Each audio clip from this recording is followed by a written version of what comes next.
মতো লটারিতে টানিয়ে দেখলেন, তাও তো আসে না, কি করব? তখন আব্বা একটা পদ্ধতি অবলম্বন করেন, যদি এসে যায় ভাগ্য পরিবর্তন হয়েও যেতে পারে, 10টা উটের সাথে আর আমার ভাই আব্দুল্লাহর সাথে একটা লটারি টানেন। 10টা উট আর আব্দুল্লাহ, দুইজনের মধ্যে লটারি টানেন। সেই সময় একজন মানুষকে যদি কেউকে যদি কেউ হত্যা করতো, একজন মানুষের জীবনের বিচার 10টা উট, সেই জন্য 10 উটের সাথে লটারি টানতে বলছে। তো 10 উটে লটারি টানছে, এ জায়গা 10 উটের নামে লটারি আসে নাই, আব্দুল্লাহর নামে শিখেছে। কাব্বাতালি 20টায় টানেন, 20টায় টানছে, তা আব্দুল্লাহর নাম। 30টায় টানেন, তা আব্দুল্লাহর নাম। 40টায় টানেন, তা আব্দুল্লাহর নাম। 90টায় টানেন, তাও আব্দুল্লাহর নাম। কয় যে মা আর বাঁচানো গেল না, আর কত টানবো? কয় যে আব্বা আর শেষবারের মতো 100 উটির সাথে একটা টান দিয়ে দেন। একদিকে 100 উট, আরেকদিকে আব্দুল্লাহ। এই 100 উট আর আব্দুল্লাহর ভিতরে লটারি টানলে এবার 100 উটের নামে লটারি আসছে, আব্দুল্লাহ বাইসে গেছে। বলেন আল্লাহু আকবার। আল্লাহ নবী আলাইহিস সালামকে আল্লাহ তাআলা দুনিয়া আনতেছেন, সবাই টাকা দেন যাবে না। আর দোয়াই দেখছো, গাই দোয়াইছো কোনোদিন? না ফানাইয়ে দোয়ানো যায়, দই টান দিলি বান ছিঁড়ে যায়, দুধ বাইরে।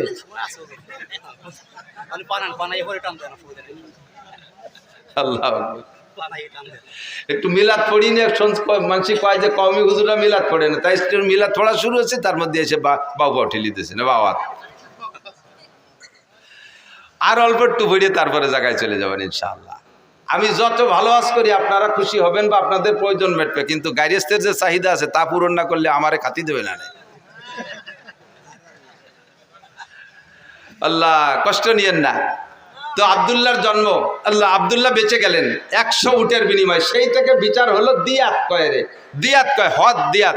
একজন মানুষকে মানুষ মারি ফেললে তার বিচার, তার যদি জান বাঁচাইতে হয় তাহলে 100 উট দিতে হবে, 100 উট বা সমমূল্য টাকা দিতে হবে, তাহলে একজন মানুষের হত্যার বিচার এই উটের সম্পদে অর্থের মাধ্যমে মীমাংসা হয়ে যাবে। সেই থেকে 100 উট জারি হয়ে গেছে। কোরআনের বিচারে এখনো তাই, সে বিচার হুজুরও জারি রাখছে যে একজন মানুষের হত্যার বিচার হবে 100 উট। তো খাজা আব্দুল্লাহ বেঁচে গেলেন। এবার আব্দুল্লাহর ভিতরে নূরে নবুয়তি চমকাইতেছে। যেদিকে যায় সেদিকে মানুষ আব্দুল্লাহর দিকে তাকায় থাকে, যেদিকে যায় সেদিকে নারীর আব্দুল্লাহর দিকে তাকায় থাকে। এবার এই করতে করতে ধীরে ধীরে আব্দুল্লাহর বয়স হয়ে গেছে, বিয়ের বয়স হয়ে গেছে। আব্দুল্লাহকে বিয়ে দেওয়ার জন্য আব্দুল্লাহর বাপ আরো সবাই মিলে চেষ্টা করতেছে, মাইয়ে খুঁজতেছে। খুঁজতে খুঁজতে আব্দে মুনাফের একটা মেয়েটা বড় রূপসী, মেয়েটির নাম আমেনা। এই রায়বারের মাধ্যমে ঘটকালি করে সেই বাড়ি বিবাহের উদ্দেশ্যে আব্দুল্লাহকে নিয়ে চলতেছে। পথিমধ্যে এক এহুদি মহিলা এই আব্দুল্লাহকে দেখা সকলের ভিতরে থেকে ডেকে একটু এদিকে আনছে, ভাই একটু এদিকে আসবেন, ডেকে নিয়ে গেছে। ভাই আপনাকে 100 উট দেবো, আপনি আমার সাথে একটু জীবন দেবেন, আমাকে আপনার বডিটা দেবেন, আপনার দেহটা আমাকে দেবেন, 100 উটের বিনিময়ে রাজি আছেন? আব্দুল্লাহ বলতেছে, সাবধান, আর কখনো ফার্দার এমন চরিত্র নষ্ট হওয়ার কথা বলবা না। আমি জীবনে কোনোদিন আমার চরিত্রে একটা তিল পরিমাণ দাগ লাগাইতে দেই নেই, আমার পূর্বপুরুষের ভিতরে এই বদনাম নাই, আর তুমি এমন নোংরা প্রস্তাব দিচ্ছ আমাকে। ধমক দিছে। মহিলা ভয়তে কথা বলে নাই, কিন্তু মহিলার উদ্দেশ্য খারাপ ছিল না, তার উদ্দেশ্য অন্যভাবে ছিল ভালো। এবার আব্দুল্লাহ চলে গেছেন বিবাহের অনুষ্ঠানে, শ্বশুর বাড়ি চলে গেছে, বিয়ে হয়ে গেছে। আমেনাকে নিয়ে 3টি রাত সেখানে রাত যাপন করে তারপরে যখন ফিরে আসতেছে, ওই ইহুদি মহিলার বাড়ির কাছে আসলে এবার ইহুদি মহিলা আবারও আব্দুল্লাহকে ডেকে বলছে, ও ভাই এদিকে আসো, তুমি কোথায় গেছিলে? অমুক জায়গায় গেছিলাম। কি কারণে? বিয়ে করতে গেছিলাম। বিয়ে করছেন? বলে জি করছি। স্ত্রীর সাথে রাত যাপন করেছেন? বলে জি তা করেছি। সব আপনার চেহারায় ফুটে উঠতেছে, যেই নূর নিয়ে আপনি এখান দিয়ে গিয়েছিলেন সেই নূর আর এখন এদিকে আসে নাই, আপনার সেই চেহারা নাই, আপনার সেই নূরানি চেহারা কোনো না কোনো নারীর গর্ভের ভিতরে রয়ে গেছে। যেই গর্ভের ভিতরে রয়ে গেছে সেই গর্ভের সন্তানটা মুহাম্মদুর রাসূলুল্লাহ সাল্লাল্লাহু আলাইহি ওয়াসাল্লাম, নবী পাকের মিলাদ। এরপরে মহিলা বলতেছে, আল্লাহে আমি আপনার সাথে চরিত্র নষ্ট করার কোনো প্রস্তাব দিয়েছিলাম না, আমি 100 উটের জন্য দিতে চেয়েছিলাম। আপনার ভিতরে আখিরি নবী মুহাম্মদুর রাসূলুল্লাহ সাল্লাল্লাহু আলাইহি ওয়াসাল্লামের নমুনা আমি দেখতেছিলাম। আমার মনে আশা ছিল যে সেই নূরটা আমার গর্ভে আসতো, আপনি যদি আমার সাথে বিবাহে রাজি হতেন তাহলে আমার দেন মোহরের দাবি ছেড়ে দিয়ে আপনাকে আমি 100 উট দিতাম, ওই নূরটা আমার পেটে নেওয়ার জন্য। যেহেতু এখন অন্য জায়গায় চলে গেছে, এখন আপনাকে আমি একটি পয়সার বিনিময়েও আপনাকে আমি বিয়ে করতে রাজি না। আব্দুল্লাহ থেকে চলে গেছে আমিনার গর্ভে। সময় পুরিয়ে গেল, নবী আলাইহিস সালাতু সালামের জন্ম হবে।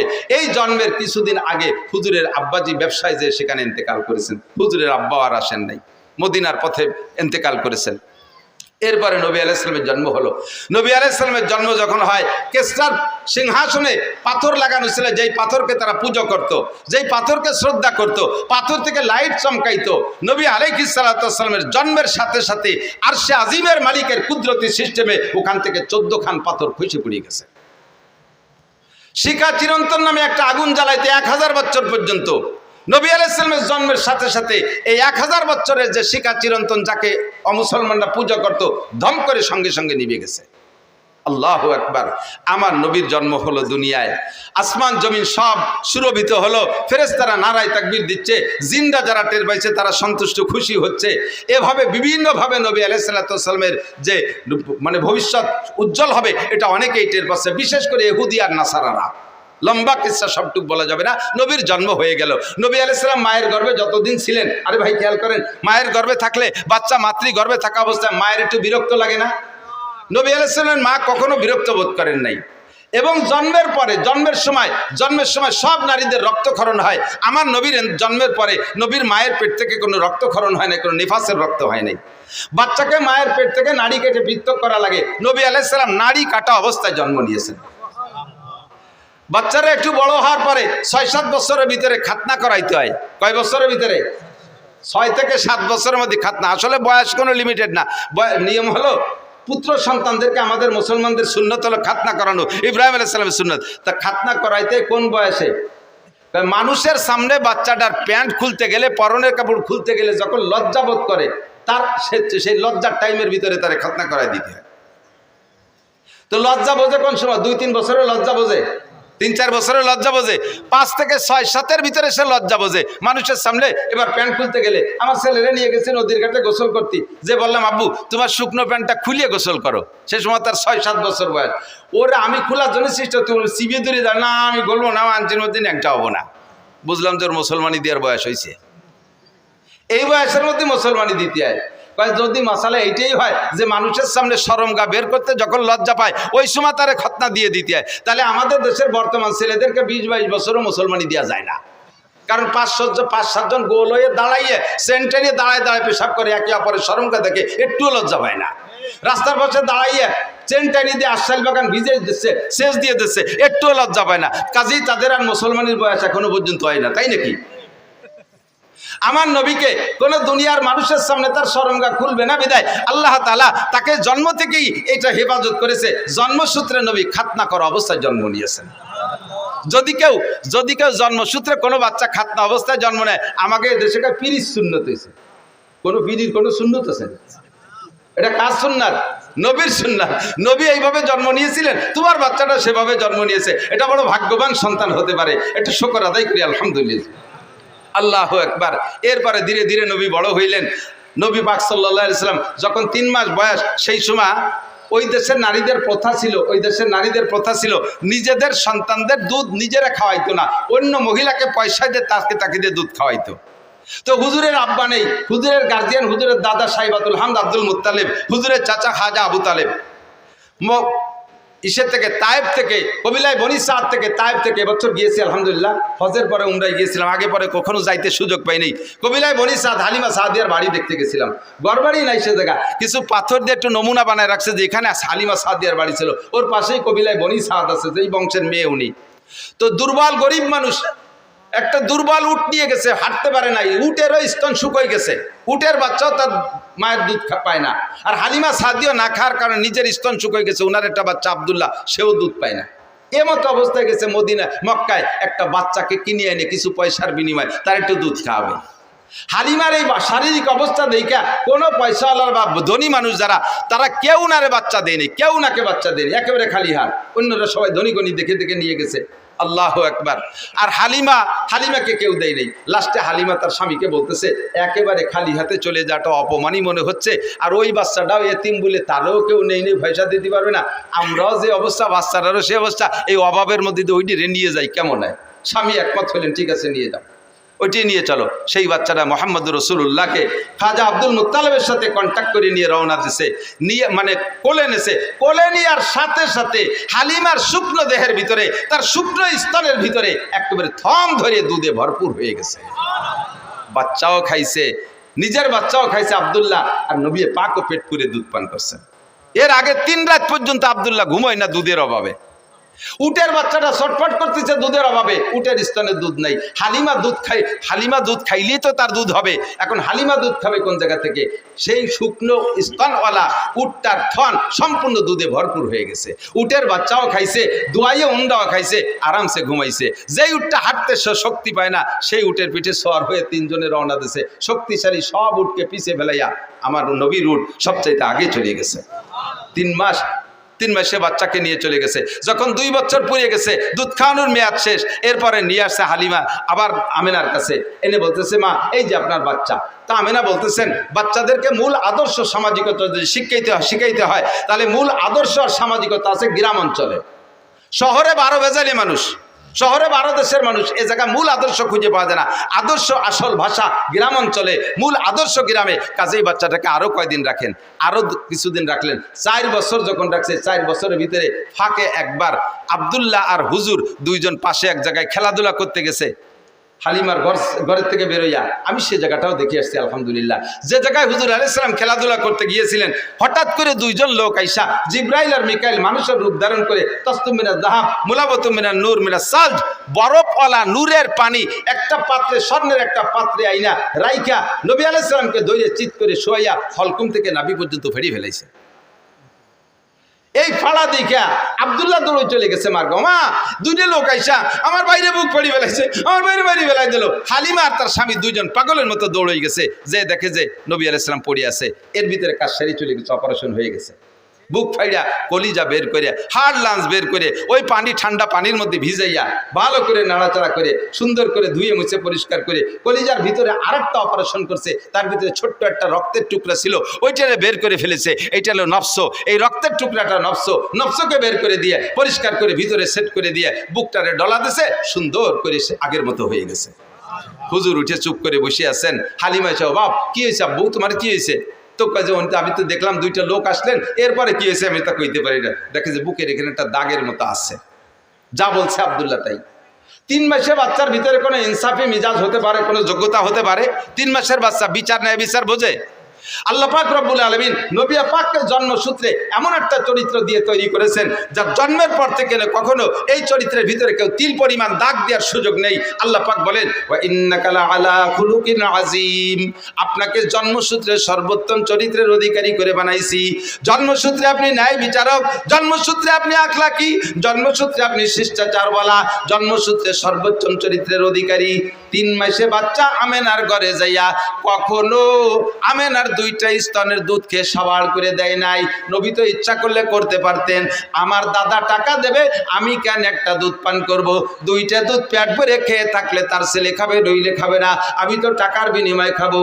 আমার নবী ইনসাফি মিজাজে কখনো হালিমার 2টা স্তন খান নাই, সর্বদা একটা স্তন খেয়েছেন। এবং তা কোন স্তন খেয়েছেন? যতদিন দুধ পান করেছেন ততদিন ডান স্তনের দুধ পান করেছেন, কখনো বাম স্তনে চাটা দেয় নাই। বাম স্তনের দুধ হারাম তা না, কিন্তু নবী পাক যে ডানপন্থী নবী, ডানওয়ালাদের নবী, ডানকে নবী ভালোবাসেন, এর প্রমাণ জন্মের পর থেকে প্রমাণ করানোর জন্য আল্লাহ পাক নবী পাকের স্বভাব দিয়েছে, জীবন ভরে ডান স্তনের দুধ খেয়েছেন, যতদিন দুধ খাইছেন। আর আব্দুল্লাহ বাম পাশেরটা খাইতেন। আল্লাহু আকবার। আমার এই নবীর চরিত্র সম্পর্কে জন্ম থেকে নিয়ে 40 বছর পর্যন্ত যে আখলাক, এই আখলাকের নাম হলো, এই স্বভাবের নাম হলো আরবিতে কয় আখলাক। এটার নাম কি? আখলাক। আর আখলাক মানে একটু বোঝেন, প্রত্যেকটা মানুষেরই জন্মসূত্রে একটা আখলাক আছে। শুধু মানুষটা, সব প্রাণীরও আছে, প্রত্যেক প্রাণীরও জন্মসূত্রে আখলাক আছে। জন্মসূত্রে যে স্বভাবটা নিয়ে আসে এর নাম আখলাক। খিলকাত মানে জন্ম, জন্মসূত্রে স্বভাবের নাম হলো আখলাক। যেমন এদিক তাকান, মুরগির বাচ্চা ডিমিতে বেরোয়, মুরগির বাচ্চা ডিমিতে বেরোয় না? ডিমিতে বেরোইয়া ওর দুধ খাতি হবে না খুদ খাতি হবে, এর কোন স্কুলে পড়ানো লাগে? পড়ানো লাগে? সব মুরগির বাচ্চা জন্মের পরে 3 মাস দুধ খায় না? কথা কয় না? কি খায়? খুদ খায়। তো খুদ কিভাবে খাতি হবে ও মুরগির বাচ্চার কোন কেজি স্কুলিতে শিখিয়ে দিছে? মুরগির বাচ্চার যে খুদ খাইতে হবে এটা তার কে শিখায়? আল্লাহ শিখায়। বলবেন যে বাড়ির মুরগিতে তার মা শিখিয়ে দেয়। হ্যাঁ, বাড়ির মুরগি তার মা শিখাই দেয় বাচ্চারা এইভাবে খুদ খাইতে হয়। বাড়ির মুরগিতে তার মা বাচ্চারা শিখাই দিল, কিন্তু পোল্ট্রি মুরগির মার নাম কি? তাকে কি মা আছে, কিন্তু তারা খায় কি খায় না, বরং গেছে বেশি খায়। এই খাওয়া শিখাইতেছে কে? যেই আল্লাহ শিখাইতেছে। এইটা হলো জন্মসূত্রে স্বভাবের নাম আখলাক। সব প্রাণী স্তনপায়ী বা প্রাণীরা তারা মায়ের স্তন থেকে দুধ খায়, বুকের ভিতরে নরম একটা বান গেলে চুষা শুরু করে, এটা ঠিক আছে। ছাগলের বাচ্চা জন্মের পরেও মায়ের স্তন মুখে দিলে সে চাটে, কিন্তু চাটার ফাঁকে স্তনের মুখ দিয়ে ধাক্কা দেয়, দেয় কি দেয় না? এই ধাক্কা সে দিল কিনা? এই যে ধাক্কা দেয়, এটা হলো তার আখলাক, এটাই তার স্বভাব।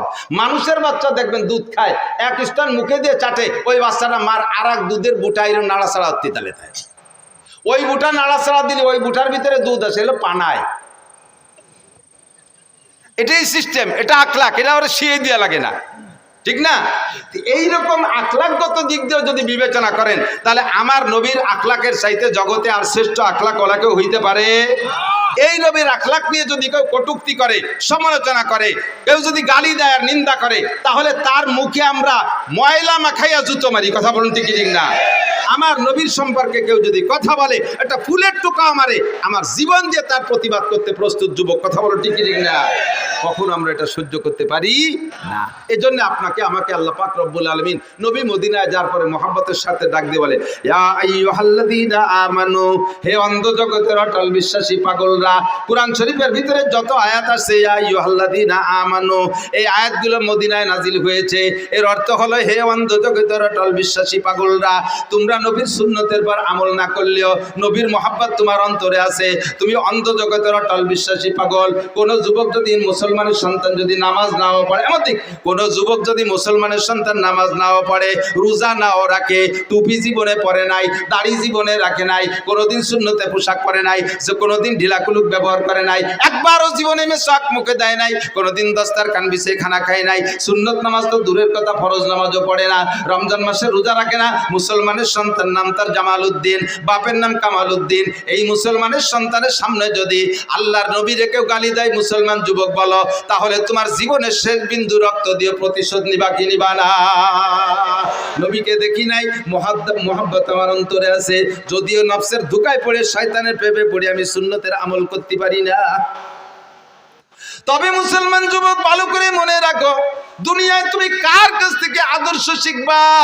এমন একটা মানুষ আল্লাহ দুনিয়ায় পাঠায় নাই যে একটা মানুষের গোটা জীবনের ভিতরে 800 কোটি 1000 কোটি মানুষের সমস্ত মানুষের চলার সংবিধান একজন মানুষ থেকে সম্পূর্ণ আসছে, এমন একজন মানুষ পাবেন না। রবি ঠাকুর বড় পণ্ডিত ছিল, অনেক পাণ্ডিত্যপূর্ণ কথা বলছে, তবে তার একার পাণ্ডিত্য দিয়ে কোনো দেশের সংবিধান তৈরি হতে পারে না। কাজী নজরুল পণ্ডিত মানুষ ছিল, তার পাণ্ডিত্য দিয়ে গোটা বিশ্ব চলতে পারে না। আরো যত বড় বড় বিজ্ঞানী চলে গেছে, একজনের পাণ্ডিত্য আর তার নীতি কথা দিয়া সারা দুনিয়ার মানুষ চলতে পারে না। কিন্তু আল্লাহ একটা মানুষই বানাইছে, যে একটা মানুষের গোটা জীবনের জন্ম থেকে মৃত্যু পর্যন্ত 63 বছরের হায়াতকে যদি কেউ স্মরণ করে, তাহলে 800 কোটি না 8 লক্ষ কোটি মানুষও যদি আসে, তাও ওই একটা মানুষের ভিতরে, একটা মানুষের থেকে সমস্ত মানুষের চলার পথ সংগ্রহ করতে পারে কি পারে না? সারা দুনিয়ার সমস্ত মানুষের আদর্শ একটা মানুষের ভিতরে। আমার নবীর আদর্শ লক্ষ্য করেন, এদিক তাকান। নবী পাক মানুষকে সালাম দিয়ে সাক্ষাৎ করতেন। কতক্ষণ কি দিয়ে? আর এই ইদানিং কালে এই কবে থেকে শুরু হয়েছে আমি তা কইতে পারি না। জেনারেল সংবর্ধনা, জেনারেল মানে ডিপার্টমেন্টে যারা আছে, সুন্নত বাদ দিয়ে যারা অন্য জাতি আছে, তারা সম্মান প্রদর্শন বা সাক্ষাতের সূচনাটা কি দিয়ে করে? 1 চড় 1 লাথি। সেনাবাহিনীতে দেখেন নাই, হলিন্দে দাঁড়াইছে, অফিসার যখন আসে তখন কি করে? চড় দেখাই দিছে, দিতে পারলাম না, দেখে রেখেন। এরপরে গুম করে একটা লাথি মারে, লাথিটাও দিতে চাইছিলাম তা পারলাম না, এই জন্য মাটিতে দিলাম। 1 চড় 1 লাথিতে সম্মান প্রদর্শন, সাক্ষাৎ, এটা কোন আদর্শ হতে পারে? আমার নবীর আদর্শ আফসুস সালাম, সাক্ষাৎ হবে কি দিয়া? জোরে বলেন কি দিয়া? আরে কন্যা কি দিয়া? সালাম হবে, ক্লিয়ার সালাম। বলেন আসসালামু আলাইকুম ওয়া রাহমাতুল্লাহি ওয়া বারাকাতুহু। আমার নবী সালাম দিয়ে, কি সুন্দর কথা না? আপনিও উত্তর দিচ্ছেন ওয়া আলাইকুমুস সালাম ওয়া রাহমাতুল্লাহি ওয়া বারাকাতুহু। সেম একই কথা, একটু উল্টো ভাবে বলছেন, তর্জমা একই। আপনার উপরে আল্লাহর পক্ষ থেকে শান্তি, রহমত আর বরকত নাজিল হোক, বলেন না সুবহানাল্লাহ। আমিও বলছি, আপনিও বলছেন। হুজুর বলেন আফসুস সালাম, বাপে ছেলেরে সালাম দাও, স্বামী স্ত্রীকে সালাম দাও, স্ত্রী স্বামীকে সালাম দাও, সন্তানরা আব্বারে সালাম দাও, দাদায় নাতিরে সালাম দাও, নানায় নাতিরে সালাম দাও, উস্তাদ ছাত্ররে সালাম দাও, ছাত্র উস্তাদরে সালাম দাও, চাচায় ভাতিজাকে সালাম দাও, সবাই সালামের প্রচলন দাও, তার মানে দোয়ার প্রচলন দাও। এত মানুষ যদি একে অপরকে দোয়া করে, আসমান থেকে রহমত আর বরকত নাজিল হইতে বাধ্য। পদ্ধতিটা কত সুন্দর না? এরপরে আসেন একটু সাক্ষাতের একটু মুসাফা করেন, হাতে হাত মিলিয়ে সুন্দর করে একটা জাকি দেন। আমার নবীর আদর্শ, হাতে হাত দিয়ে মুসাফা করে হাতে জাকি দিলে নবী বলেন হাতের থেকে সমস্ত সগীরা গুনাহ ঝরে পড়ে যায়। জাকিটা মাইকে জুবিয়ে দেবেন, আবার বেকায়দা জাকি দেবেন না। তাগলা 7 ফুটে জুয়নেরটা আমার মতো দুর্বল মৌলবীরা যদি হাত ধরেন খোট টান দেয়, তাহলে গুড়াইতে খুলিয়ে যাবে না। এ সিস্টেম না, হালকা করে এমন জোরে দেবেন না যে হাতের আঙ্গুলগুলো কলকল করে ভেঙে যায়। সুন্দর করে ভদ্রতার সাথে। আবার অনেকে মুসাফা করে এইরকম আঙ্গুলির মাথায় দিয়ে, এটা মুসাফা হয়নি। দুইজনের বৃদ্ধাঙ্গুলের গোড়া এক জায়গায় মিশে যাবে, এভাবে সুন্দর করে হালকা করে একটু মৃদু চাপও দেবেন, হালকা একটা জাকি দেবেন মোহাব্বতের সাথে। সবচেয়ে সুন্দর 2 হাত দিয়ে করা, আপনারও 2 হাত, তারও 2 হাত। আর করোনার পরে তো মুসাফা হয়ে গেছে বক্সিং, দেখছেন না? বক্সিং দিয়ে মুসাফা হয়। বক্সিং হাতে না দিয়ে না হে দেওয়া উচিত।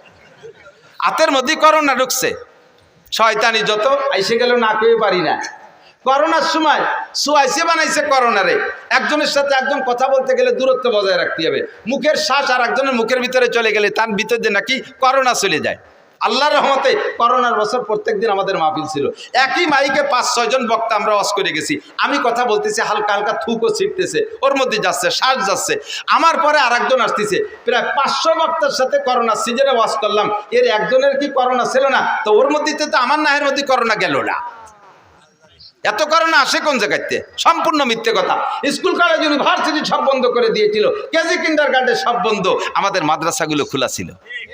আর মাদ্রাসা খোলা থাকার কারণে কেজি স্কুল প্রাইমারি বন্ধ হওয়ার কারণে ওই সময় ওরা তো যাইতে পারতেছে না, পোলাপান ঠেলিয়ে সব মাদ্রাসায় দিছে।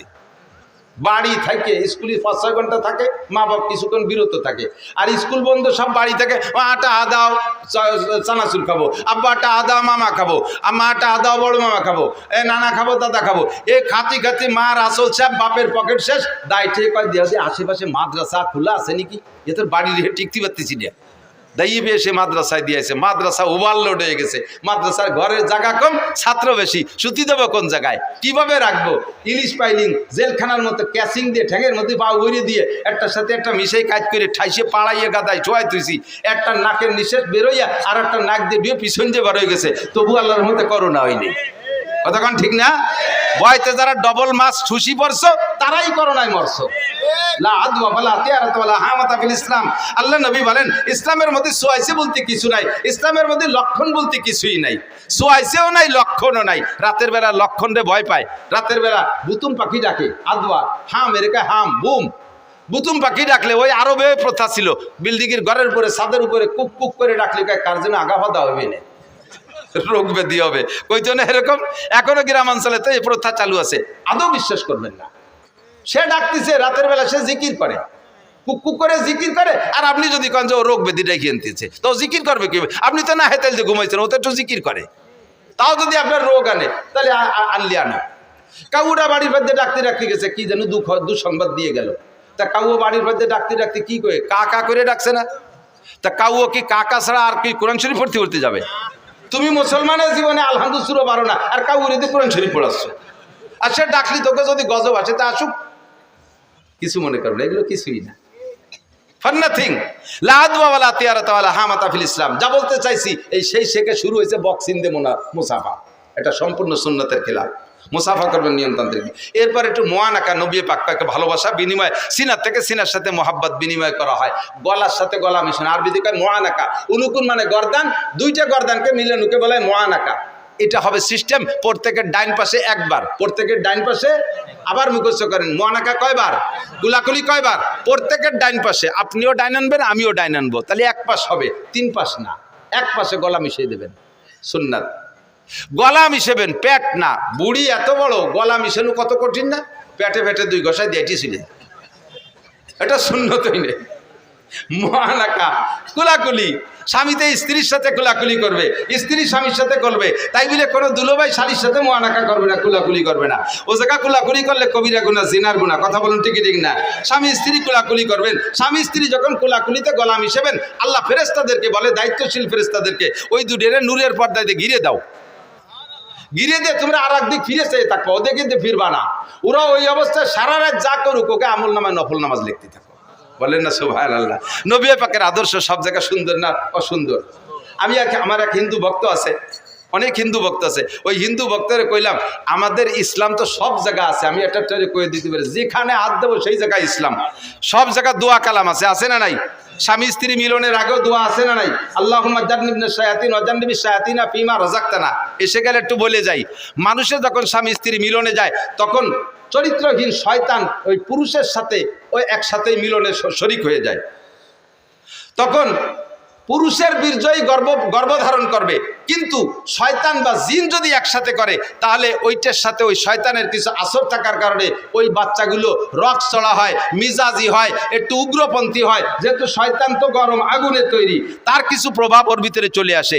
এই শয়তানের হাত থেকে আপনার সন্তানকে পবিত্র রাখার জন্য নবী পাক দোয়া শিখে দিয়েছে। দোয়া পড়বা, আল্লাহুম্মা জান্নিবনা শায়াতিন ওয়া জান্নিবিশ শায়াতিনা ফীমা রাযাকতানা। আল্লাহ শয়তানের হাত থেকে আমাকে বাঁচাও, আর আমার যে সন্তান তুমি দিবা এরও শয়তানের হাত থেকে বাঁচাও। এমন একটা মুহূর্ত দোয়া। বাথরুমে ঢোকার সময় আমাদের নিয়ম আছে না নাই? এগুলো সব নবীর আখলাক। আল্লাহ নিজেই বলেছেন, লাকাদ কানা লাকুম ফি রাসূলিল্লাহি উসওয়াতুন হাসানাহ। আমার রাসূলুল্লাহর ভিতরে গোটা মানব জাতির উত্তম আদর্শ রয়েছে। বাথরুমে যাওয়ার সময় নবীর আদর্শ, বাথরুমে বসার সময় নবীর আদর্শ, বাথরুম শেষ করার ভিতরে নবীর আদর্শ আছে না নাই? বাইরে থাকতে একটা দোয়া, বাম পায়ে দিয়ে বাথরুমে ঢোকা, এগুলো সব সুন্নাত। আমল করলে 100 করে শহীদের সওয়াব। বলেন না সুবহানাল্লাহ? বাথরুমের মধ্যে ঢুকে কিভাবে বসবেন? বাম পায়ের উপরে ভর দিয়ে বসবেন। বাথরুমের ভিতরে যেহেতু একা একা, ও জায়গা তার সাথে কেউ নেই, লুঙ্গিটারে খুলে উপরে কোনো জায়গা বাঁধানোর দরকার হলে বাঁধাই থুয়ে একটা বিড়ি নিয়ে সুন্দর করে বসবেন। পায়খানার দুমো আর বিড়ির দুমো দিয়ে একসাথে গেলবেন। নবীর সুন্নত না এটা? আর এই সুন্নতের বার আমল করতে হলে আছে না নাই? পায়খানার মধ্যে একজন বিড়ির ভাষা কোন হুজুর নিয়ে থুয়েছে? সর্বনের পিছাম স্ট্যান্ডে যত বাস স্ট্যান্ডে যত বাথরুম আছে, যে দেখুন তার ভিতরে কি পরিমাণ বিড়ির ভাষা। স্কুল কলেজের বাথরুমের ভিতরে পাবেন বিড়ির ভাষা। আল্লাহর রহমতে আমাকে মাদ্রাসার বাথরুমের ভিতরে ঢিলাকুলুক ছাড়া পাবেন না, ঠিক না?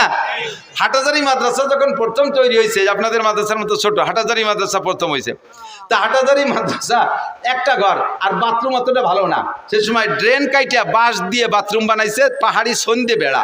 এ তো আমরাও সেদিনকে এই তারাই ফিক্র মাদ্রাসায় পড়ছি, নাড়াই দিয়ে বেড়া দিতাম। বর্ষাকাল আসলি এই নাড়া উইতি খেয়ে ফেলাই দিত।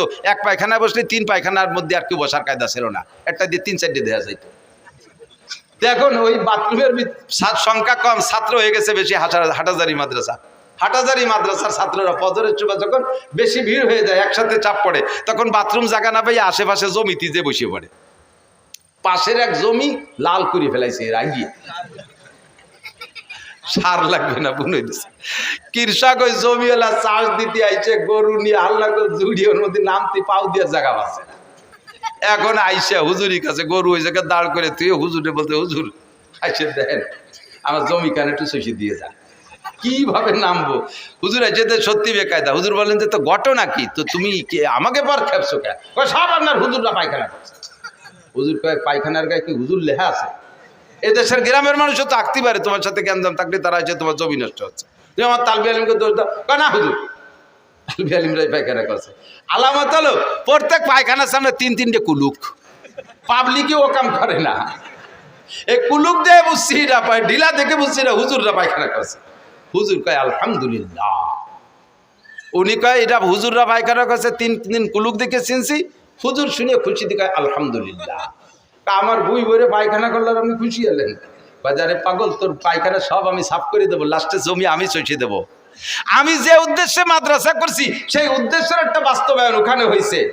নবীর সুন্নতের পাবন্দি করে। আমার তালবি আলিমকে ঢিলাকুলুকের প্রশিক্ষণ দিছি, তারা যে ঢিলাকুলুক করে, আলেম তালবি আলিম তো ওরকমই হতে হবে, তার পায়খানা দেখে বোঝা যায় যে হুজুরির পায়খানা। হুজুর তো এইরকমই হতে হবে, মাদ্রাসা বলি এরকমই পড়তে হবে, যারা দেখলে বোঝা যায়, পায়খানা দেখলে বোঝা যায় যে হুজুরির পায়খানা। তা আমার তালবে ইলমদের পায়খানা দেখে যখন বুঝে ফেলাইছিস এটা হুজুরির পায়খানা ঢিলা আছে, এটা আমার শকরের বিষয়। আমি যে উদ্দেশ্যে মাদ্রাসা করছি সেটা আমার পূর্ণ হয়ে গেছে, এজন্যই শকর আদায় করি আলহামদুলিল্লাহ। তোর পায়খানা সব আমি সাফ করে দেবো, আমি সইসে দেবো, চিনতে পারিস না। ভদ্রলোক কয় হুজুর আমার বইও শশা লাগবে না, আমার এই বইরও দরকার নাই, ও জমি আপনারে দান করে দিলাম মাদ্রাসায়। আল্লাহু আকবার। বুজুর্গানে দিনের প্রত্যেক কথার ভিতরে আল্লাহ তাআলা বড় বরকত রেখেছে, কথা বলেন ঠিক না? লাকাদ কানা লাকুম ফি রাসূলিল্লাহি উসওয়াতুন হাসানা। বাথরুমের ভিতরে যাইয়া বিড়ি খাবেন না, কুত্তয়ও গিন্না রে। মানুষে দাঁড়ায় দাঁড়ায় পেশাব করে আর বিড়ি খায়, পায়খানায় বসে বিড়ি খায়।